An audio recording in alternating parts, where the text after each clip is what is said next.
ஹாலிடேஸ்னாலே அது நம்ம ஜிடி ஹாலிடேஸ் தான்.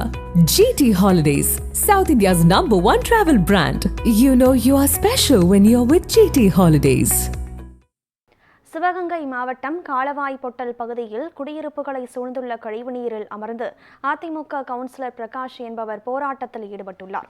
இதுகுறித்த கூடுதல் விவரங்களை நமது செய்தியாளர் பாலமுருகன் வழங்க கேட்கலாம். பாலமுருகன், விவரம் என்ன?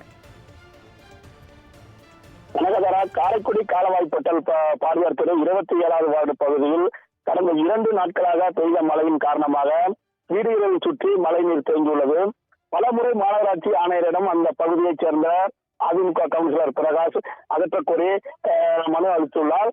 ஆனால் தொடர்ந்து இதை கண்டுகொள்ளாமல் இருந்த ஆணையரை கண்டித்து அப்பகுதியைச் சேர்ந்த பிரகாஷ் தற்போது தண்ணியில் சாக்கடை கழிவு நீரில் இறங்கி போராட்டத்தில் ஈடுபட்டு வருகிறார். ஒரு மணி நேரத்துக்கு மேலாக போராட்டத்தில் ஈடுபட்டு வரும் கவுன்சிலரை அப்பகுதி பொதுமக்கள் வெளியே வருமாறு கேட்டுக் கொண்டுள்ளனர். ஆனால் அதிகாரிகள் வருமுறை நான் போராட்டத்தை கைவிட மாட்டேன் என்று கூறி தற்போது கவுன்சிலர் பிரகாஷ் போராட்டத்தில் ஈடுபட்டு வருகிறார். கனகதாவா, விவரங்களை வழங்கியமைக்கு நன்றி பாலமுருகன்.